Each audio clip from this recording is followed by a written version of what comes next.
नमस्कार दोस्तों, मेरे YouTube channel the Excel workshop में आपका स्वागत है। और आज के इस वीडियो में हम सीखेंगे add, subtract, multiply and divide, यानी कि जोड़ना, घटाना, गुणा और भाग करना। ये चारों चीज़ें एक ही वीडियो में। तो आइए देखते हैं एक्सेल में संख्याओं को कैसे जोड़ते हैं, घटाते हैं, गुणा और भाग करते हैं। तो इससे पहले आप प्लीज़ मेरे चैनल को सब्सक्राइब करें, लाइक करें और शेयर करें। तो दोस्तों, आप जैसे ये शीट देख पा रहे हैं, इसके अंदर मैंने आपको एक फॉर्मूला पहले से लिख दिया है। चार चीज़ें आपको मैं बताने वाला हूँ, ऐड, सब्ट्रैक्ट, डिवाइड और मल्टीप्लाई। आप सोचेंगे यार चारों चीज़ें तो मैंने अपनी पहले 4 वीडियो में बता दी हैं आपको, तो फिर इस वीडियो की ज़रूरत क्या है।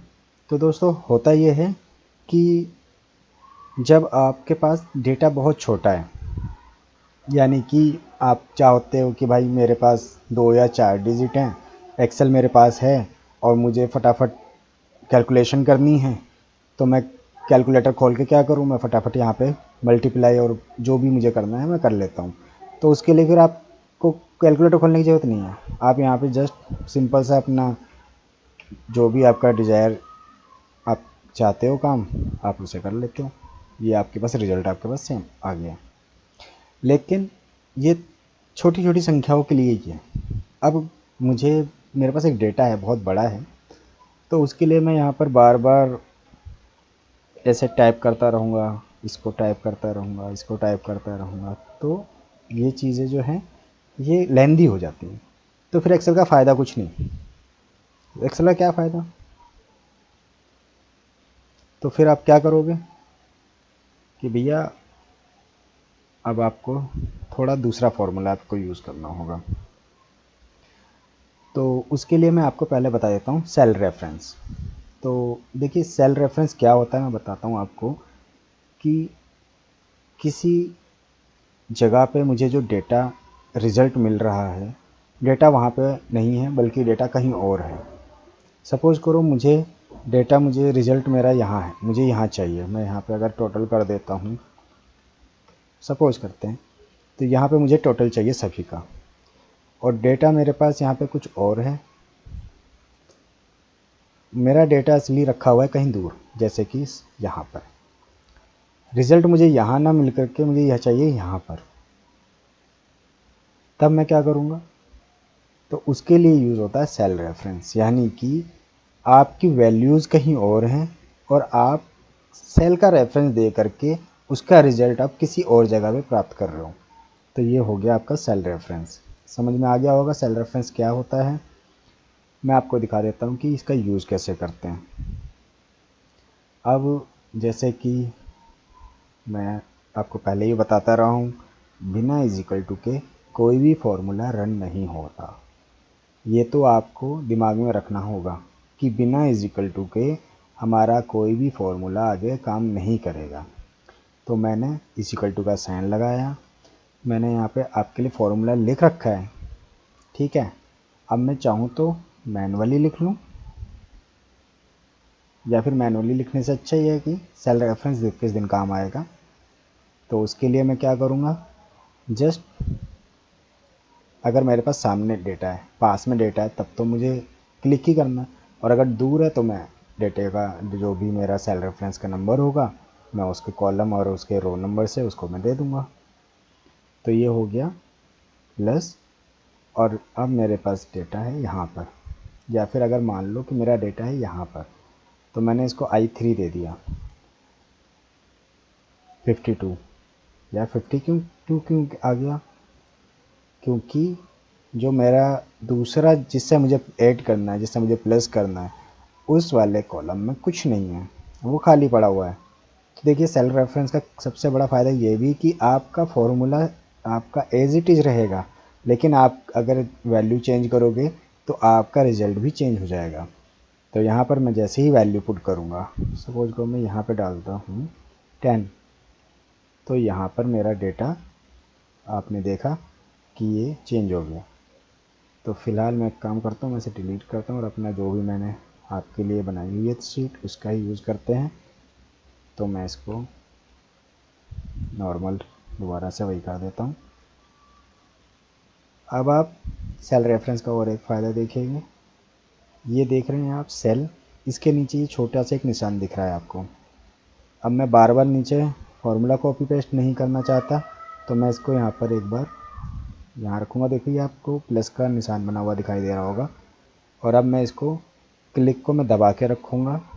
मैंने क्लिक कर दिया और उसे दबा लिया है। और अब मैं उसे नीचे की तरफ खींचूँगा, यानी इसे हम ड्रैग करना कहते हैं। जब मैं इसे नीचे की तरफ ड्रैग करूँगा तो ये सेम फार्मूला ऊपर वाला नीचे अपने आप ऑटोमेटिक ले लेगा। और इसने सेल रेफरेंस भी उसके नीचे की ली हुई है। ये देखिए, ये सबसे लास्ट वाला है, तो सबसे लास्ट का, क्योंकि हमने यहाँ पे सबसे पहले वाली दी थी तो इसने यहाँ का रेफरेंस लिया। सेकंड वाले ने इसके ये वाला रेफरेंस लिया और ये इसने ये वाला। तो इस तरह से इसने सारे रेफरेंस ऑटोमेटिक पिक कर लिए हैं। तो इस तरह से आप बड़ी आसानी से आप इसको आप ऐड कर सकते हो। ठीक है, अब हम आगे बढ़ते हैं सबट्रैक्ट की तरफ। तो देखिए, अगर मुझे घटाना है तब मैं क्या करूँगा, इक्वल टू का साइन लगाऊंगा और उसके बाद मुझे जिस भी संख्या से जो भी करना है वो सेल रेफरेंस दे करके माइनस का साइन लगाया और मुझे इसमें से ये घटाना है, तो मैंने इसका रेफरेंस दिया। ये देखिए, इसका रिजल्ट आपके सामने है। मैं फिर वही करूँगा भाई, मैं बार बार इसमें टाइप नहीं करना चाहता। मैं यहाँ से इसको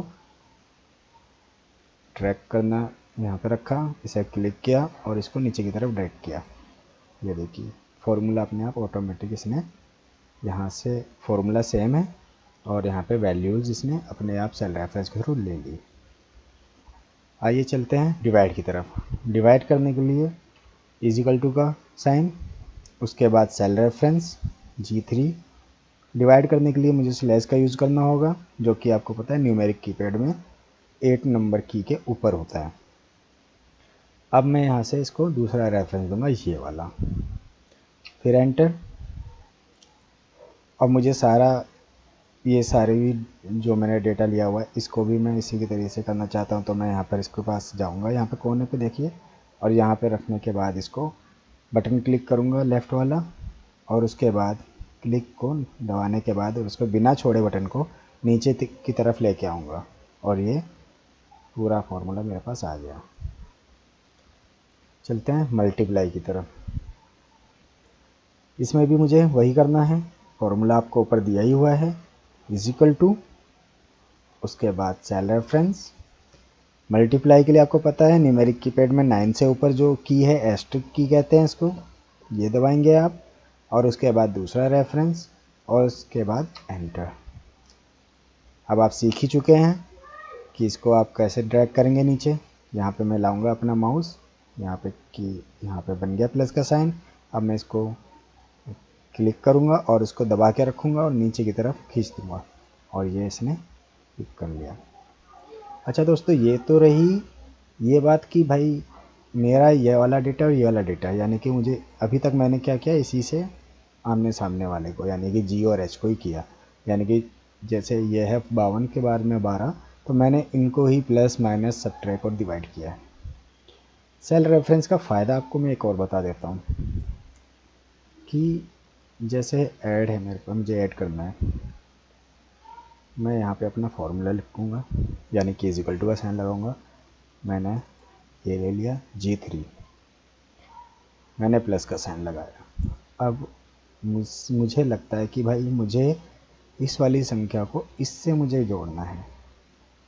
ना तो ये इसके साथ में है, ना आगे है, ना पीछे, ना ऊपर है, ना नीचे है, ये तो बहुत दूर है। ठीक है, लेकिन मैं क्या करूँगा, मैं इसका रेफरेंस दे देता हूँ। और इसके बाद ये देखिए इसने क्या किया, इसने 52 प्लस में 21 73 बनते हैं, इसने इन दोनों को प्लस कर दिया। अभी तक क्या हो रहा था भाई, हम इधर इधर कर लेंगे या ऊपर नीचे कर लेंगे, लेकिन अभी क्या किया हमने, एक दूसरे किसी सेल का किसी और सेल से हमने प्लस करवा दिया। सेम यही तरीके से अगर आप चाहो तो आप क्या करोगे कि भाई ये है, इसमें से मुझे माइनस करवाना है 123, तो मैं माइनस का प्लस साइन दबाऊंगा और उसके बाद 123 और अब एंटर। ये देखिए, ये आपके पास इसका रिजल्ट आ गया।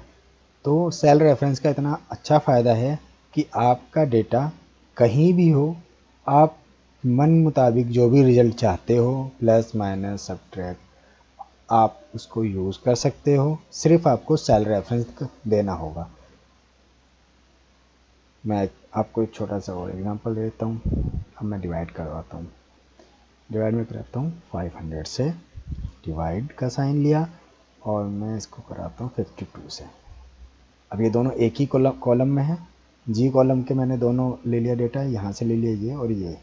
मैं एंटर देता हूँ, ये देखिए इसने इसका रिजल्ट भी शो कर दिया। तो नो मैटर, कहीं भी आपका डेटा हो, कहीं भी हो, आपको जस्ट सेल रेफरेंस देना है और उसके बाद आप अपना जो भी आपको डिज़ायर, आपकी कैलकुलेशन है, जो आप चाहते हो रिज़ल्ट आपको आपके सामने मिलेगा। तो सेल रेफरेंस का ये यूज़ बहुत अच्छा है। प्लीज़ इसकी आप ज़रूर प्रैक्टिस कीजिएगा, क्योंकि देखिए बिना प्रैक्टिस करे आप इसको कुछ दिनों में भूल जाओगे। तो आपको प्रैक्टिस करना ज़रूरी है। जब आप एक्सेल खोलते हो तो आपने जो जो सीखा है, चाहे मुझसे सीखा हो या किसी और से सीखा हो, लेकिन आप उसकी प्रैक्टिस ज़रूर कीजिए। बिना प्रैक्टिस के कुछ ही दिनों बाद आप ये चीज़ें भूल जाएंगे। अभी तो ये छोटी छोटी चीज़ें, जब आगे मैं आपको बड़ी बड़ी चीज़ें बताऊंगा तब उसमें आपको प्रैक्टिस की बहुत ज़रूरत होगी। तो उम्मीद करता हूँ मेरी आप आज की वीडियो आपको पसंद आई होगी। प्लीज़ लाइक करें, शेयर करें, सब्सक्राइब करें। अपना और अपनी फैमिली का ध्यान रखिएगा। Bye bye.